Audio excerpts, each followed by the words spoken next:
अध्यक्ष केपी शर्मा ओली र प्रचण्डको सम्बन्ध कसरी चिसियो? बागमतीका मुख्यमन्त्रीले गरे यस्तो दाबी। राजनीतिमा भ्रष्टाचार 2 अर्ब 40 करोड मूल्य परे, घर 6 लाखमा खरिद। शीतल निवासबाट राष्ट्रपति विद्यादेवी भण्डारी निस्कने रामचन्द्र पौडेल भोलि दिउँसो प्रवेश गर्दै देशभरका उद्योग व्यवसायी बोलाएर राष्ट्र ब्याङ्क घेर्ने चेतावनी। तेस्रो राष्ट्रिय सभा अध्यक्ष कप शुभारम्भ कार्यक्रम। राष्ट्रपतिमा भण्डारीको 7 वर्ष पुरा। उपराष्ट्रपतिमा 4 जनाको उम्मेदवारी कायम भएपछि सत्तारूढ गठबन्धनको बैठक बोलाइयो। उपराष्ट्रपतिको उम्मेदवार कायम रहने निर्णयको जसपाले गर्यो स्वागत। स्थानीय पाठ्यक्रम निर्माण गर्दै यसमा गाउँपालिका। नेकपा एमाले अष्टलक्ष्मी साक्यलाई उठायो अगाडि। के ब्युतिलता प्रचण्डको समाजवादी मोर्चा। राष्ट्रपतिले गणतन्त्र बुझ्ने हो भने सबैभन्दा पहिले सवारी र सलामी खारेज गर्नुपर्छ। जनयुद्धकालीन मुद्दामा माओवादी केन्द्रका प्रभावशाली नेताहरू किन छन् चुपचाप? आज 2 बजे पत्रकार सम्मेलन गर्दै पूर्व माओवादी घटकहरू। अन्ततः जसपाले उपराष्ट्रपतिमा पर्मिला झाको उम्मेदवारी फिर्ता गराउने निर्णय। बैंक तथा वित्तीय संस्थाको चर्को ब्याज दर विरुद्ध काठमाडौँमा प्रदर्शन। उपराष्ट्रपतिमा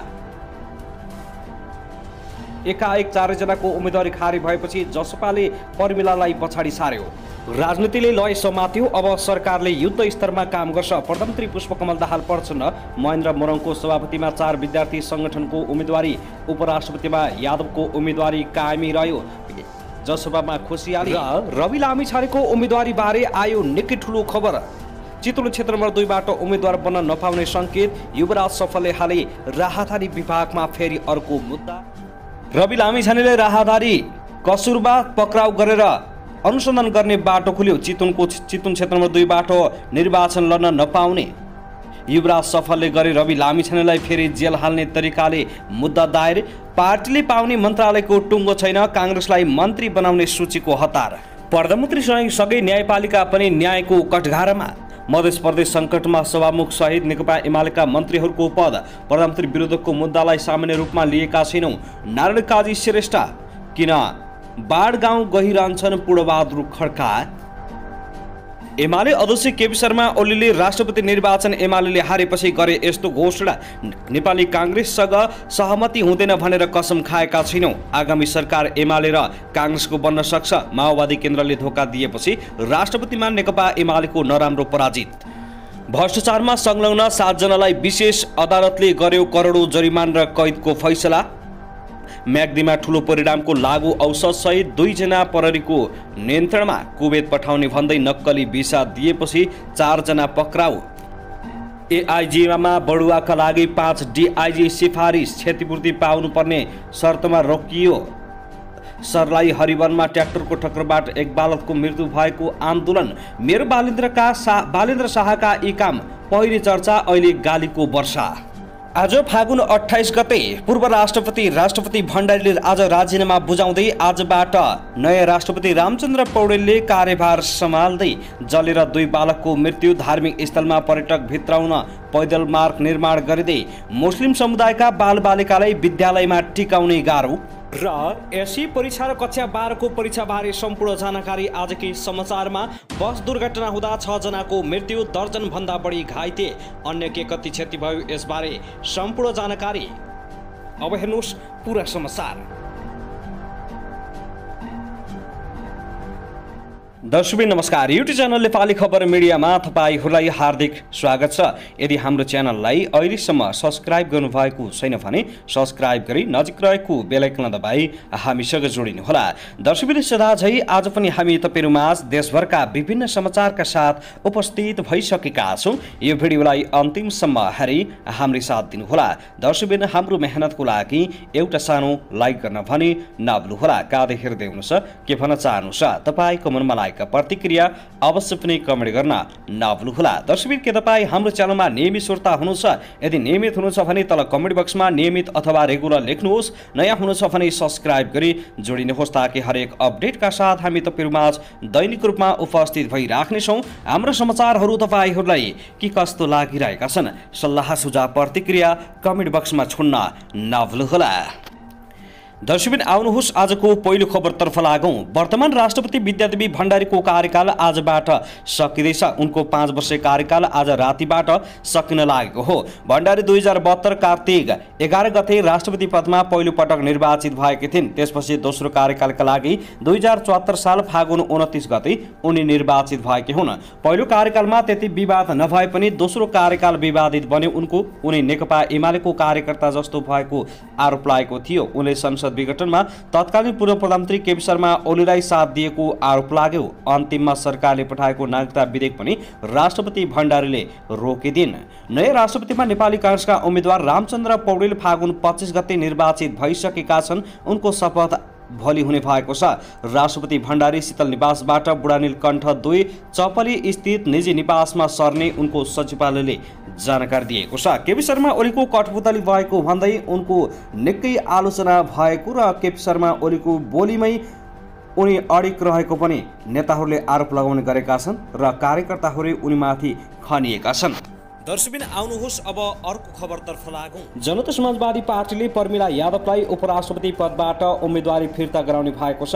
आज आइतबार बसेको जसपाको बैठकले यादवको उम्मेदवारी फिर्ता गराएर रामसहाय यादवको उम्मेदवारी कायम गराउने निर्णय गरेको हो। जसपा प्रवक्ता मनिष सुमनले रामसहायको उम्मेदवारी कायम राखेर पर्मिलाको फिर्ता गराउने जानकारी दिए। उनले रामसहायक नै पार्टीको आधिकारिक उम्मेदवार भएको र पार्टीको बैठक जारी रहेको जानकारी दिएका छन्। दर्शकमानुभाव त्यसैगरी नवनिर्वाचित राष्ट्रपति रामचन्द्र पौडेलले भोलि सोमबार पद तथा गोपनीयताको शपथ ग्रहण गर्ने भएका छन्।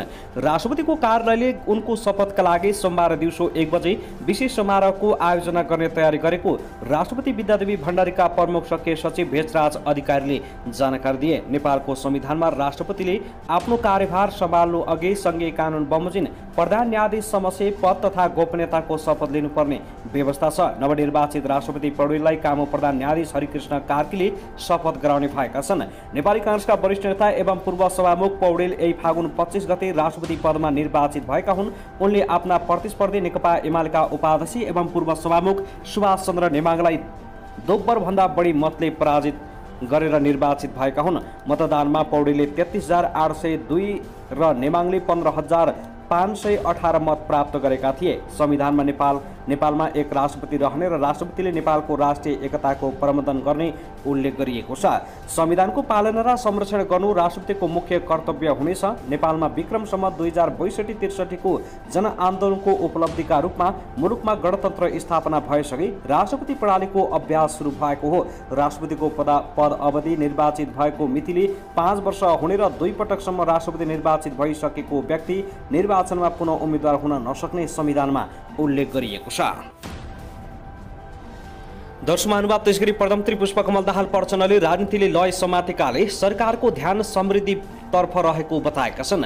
नेपाल निर्माण व्यवसायीहरूको साधारण सभालाई सम्बोधन गर्दै प्रधानमन्त्री प्रचण्डले अस्थिर राजनीतिले लय समातेकाले आफूहरूको ध्यान सामाजिक न्याय सुशासनको समृद्धिको लक्ष्य हासिल गर्ने कुरामा युद्ध स्तरमा काम गर्ने तर्फ जाने बताएका हुन्। उनले अर्थतन्त्रलाई चालु अवस्थामा ल्याउन सरकारको ध्यान आकर्षण गराएका छन्।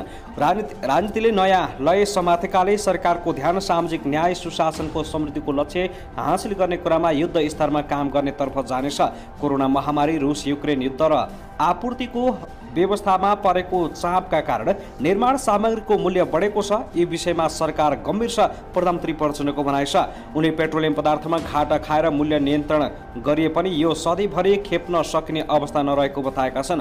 प्रधानमन्त्री प्रचण्डले निर्माण व्यवसायीहरूले ठेक्का लिएर समयमा काम नगर्ने र बेला बेला हराउँदा निर्माण क्षेत्रको वास्तविक चित्रलाई प्रतिबिम्बित गरेको बताएका छन्। उनले भने निर्माण कार्यको ठेक्का लिने समयमा काम सम्पन्न नगर्ने, गुणस्तरीय काम नहुने, विभिन्न तर्कमा ठेक्काको समय लम्ब्याउने र लागत बढाउने कुरामा सरकार गम्भीर छ। बेला बेलामा ठेकेदार हराएको सूचना भन्दै सामाजिक सञ्जालमा निर्माण व्यवसायप्रतिको आक्रोश ट्रोल हुने गरेको छ।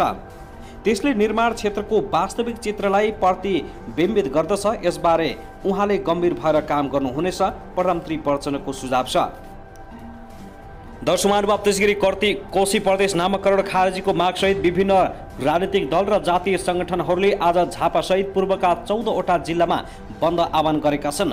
गत फागुन 17 गते प्रदेश 1लाई कोशी प्रदेश नामाकरण गरिसके त्यसको विरोधमा उत्रिँदै राजनीतिक दल र जातीय सङ्गठनहरूले आज कोशी प्रदेश बन्दको आह्वान गरेका हुन्।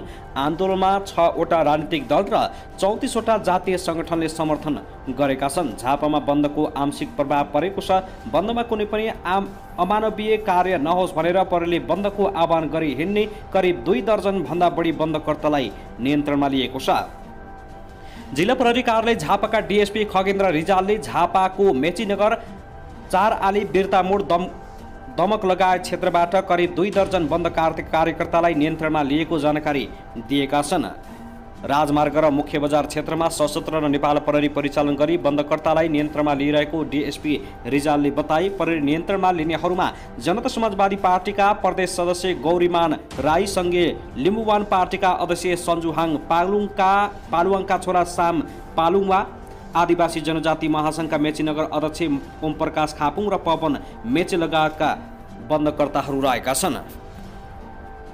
दर्शकहरू, अब त्यसगरी राष्ट्रपति विद्यादेवी भण्डारीको 5 वर्षीय कार्यकाल आइतबार सकिएको छ। 2074 फागुन 29 गते राष्ट्रपतिमा निर्वाचित भण्डारीको संविधानमा उल्लेख्य कार्यकाल सकिएको हो। भण्डारीको निजी सचिवालयका अनुसार उनी बुढा नीलकण्ठ 2 चपली स्थित आफ्नो निजी निवास सर्दैछन्।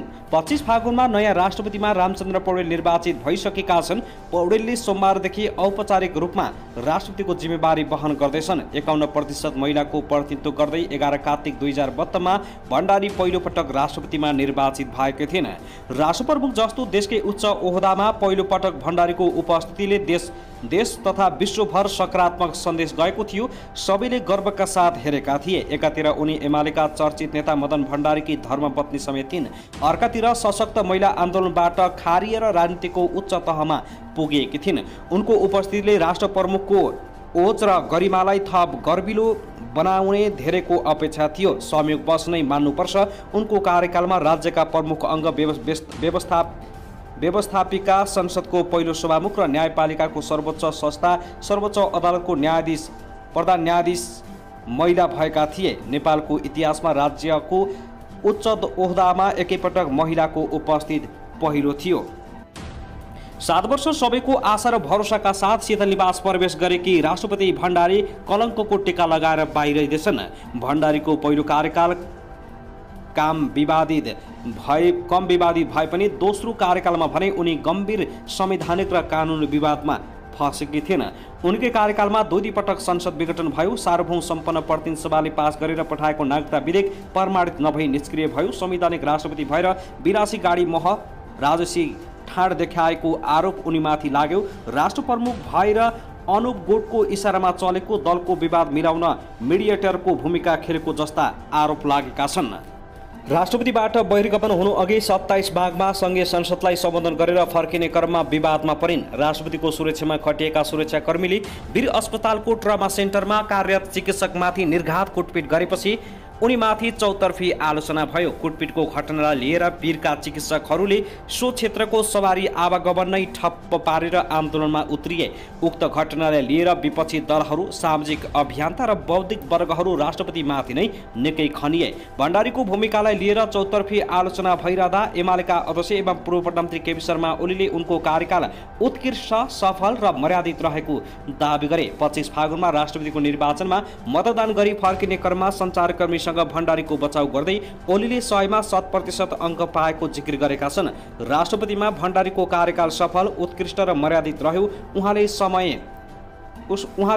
100% अङ्क ल्याउनु भएको छ, ओलीले भनेका छन्। भण्डारीको भूमिकालाई ओली र उनको दल नेकपा एमाले उच्च प्रशंसा गरे पनि संविधान र कानुनविदहरूले कडा आलोचना गरेका छन्।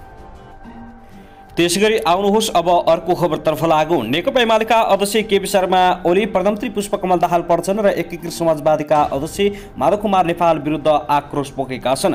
अखिल नेपाल महिला सङ्घको बैठकलाई हिजो शनिबार सम्बोधन गर्दै अध्यक्ष ओलीले नेकपा माओवादी केन्द्रका अध्यक्ष समेत रहेका प्रचण्डले वामपन्थीले राष्ट्रपति जित्नु हुँदैन भनेर डाको छोडेर रोँदै हिँडेको टिप्पणी गरे। माधव नेपालले त प्रचण्डले तपाईँ राष्ट्रपति हुनुहोस् भन्दा मैले मानिन, काङ्ग्रेस नै हुनुपर्छ भनेर मैले अड्डी लिएँ भनेर आफैले भन्नुभयो। ओलीले भने प्रचण्डले वामपन्थीले राष्ट्रपति जित्नु हुँदैन भनेर प्रचण्ड डाको छोडेर रोएको देखिएको। नेकपा एमालेको राष्ट्रपति भयो भने देश ध्वस्त हुन्छ भनेर माधव कुमार नेपालले भने योभन्दा नाङ्गो दक्षिणपन्थी र दक्षिणपन्थताको दलाली अरू के हुन सक्छ। नेकपा कालमा आफूले एकता गर्ने भनेर सबैलाई पद दिएको भन्दै ओलीले पछि आफूले धोका पाएको चर्चा गरे। एकता गर्ने भनेर जसलाई जे पनि दिएको छ एउटा बलिराजा भन्ने थियो, जसले जे माग्छ दिन्थ्यो भने जस्तो त्यो मेरो स्वभाव पनि छ। अस्ति प्रचण्ड आए प्रधानमन्त्री मागे दिएँ, यस्तो गर्ने मान्छेले पनि मैले प्रधानमन्त्री मागे दिएँ। ओलीले थपे माधवजीले राष्ट्रपति माग्दै हुनुहुन्थ्यो, खाने भए आऊ भनेको थिएँ, त्यो पनि हो। त्यसका लागि त अन्त हिँड्ने होइन नि, पहिला पार्टीमा आउनु पर्यो। सप्रिन्छु भनेपछि त विचार गर्न सकिन्छ, तर उहाँ सप्रिनेवाला होइन। नेपालको कम्युनिस्ट आन्दोलनलाई लगभग 2/3को स्थितिमा पुर्याए पनि प्रतिक्रियावादी देशी विदेशी शक्तिको इसारामा त्यसलाई ध्वस्त पारिएको ओलीले आरोप लगाएका छन्। माधव नेपालले पार्टी फुटाएको तर्फ सङ्केत गर्दै ओलीले आफ्नो घर डढाएर विपक्षका पाउमा खरानी चढाएको टिप्पणी गरे। साथै आउनुहोस् अब अर्को खबरतर्फ लागौं। साना दलहरू थपिँदै गएपछि नेपाल कम्युनिस्ट पार्टी माओवादी केन्द्र नेतृत्वको सत्तारूढ गठबन्धनमा नेता व्यवस्थापनको चुनौती बढ्दै गएको छ। राष्ट्रपतिको उम्मेद्वार चयनसँगै एमाले सहितको 7 दलीय गठबन्धन भत्काएर बनेको नेपाली कांग्रेस सहितको 8 दलीय गठबन्धनमा नेता व्यवस्थापनको चुनौती थपिँदै गएको हो। सत्ता गठबन्धनमा पछिल्लो समय बाबुराम भट्टराईले नेतृत्व गरेको नेकपा समाजवादी पार्टी नेसपा र प्रभु शाह नेतृत्वको आम आदमी पार्टी समेत सामेल भएका छन्। प्रधानमन्त्री निवास बालुवाटारमा उपराष्ट्रपतिको उम्मेद्वार चयन गर्न हिजो शनिबार बसेको बैठकमा शाह नेतृत्वको आम आदमी पार्टी पनि सहभागी भएको हो। यसअघि गठबन्धनमा संसदीय र संसद बाहिरका गरी 10 दल पुगेका छन्। बाबुराम भट्टराईको नेसपा संसदमै छैन, उता राष्ट्रिय स्वतन्त्र पार्टीले समेत राष्ट्रपतिमा गठबन्धनका साझा उम्मेद्वार कांग्रेसका वरिष्ठ नेता रामचन्द्र पौडेललाई मतदान गरेर सरकारमा सहभागी हुने सङ्केत गरेको छ। गठबन्धनले जसपालाई उपराष्ट्रपतिको उम्मेदवारी दिने निर्णय गरेको थियो, तर गठबन्धनभित्रबाट 3 जना उम्मेद्वार बनेका छन्। यसले गठबन्धनमा भागभण्डाको किचलो सुरु भएको जनाउ गरेको छ। गठबन्धनको शनिबारको बैठकले समेत उपराष्ट्रपतिमा जसपाका उम्मेद्वारलाई सघाउने गरी गठबन्धनको बैठकले निर्णय गरेको नेताहरूले दावी गरेका छन्। उपराष्ट्रपतिमा जसपाबाट आफूलाई साझा उम्मेद्वार बनाउने निर्णय अनुसार उम्मेदवारी दर्ता गराएको बताउँदै जसपा संसदीय दलका नेता रामसहायक प्रसाद यादवले नेपाल समाचार पत्रसँग भने गठबन्धनका दलहरूबीचको छलफल र सहमति अनुसार पहिला नै मेरो उम्मेदवारी हुने भन्ने सहमति भएको थियो। त्यही अनुसार पार्टीले निर्णय गरेर पठाएको हो। साथै प्रस्तावक र समर्थकमा समेत गठबन्धनका नेताहरू रहेकाले मेरै उम्मेदवारी कायम हुन्छ।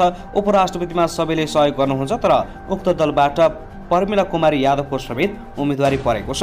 निर्वाचन आयोगले पुरुषलाई उम्मेदवार बनाउन नसकिने भनेपछि पार्टीले उहाँलाई पनि उम्मेदवार बनाएकाले 1 जनाको उम्मेदवारी फिर्ता गर्न सकिने जसपाका नेताहरूले बताएका छन्।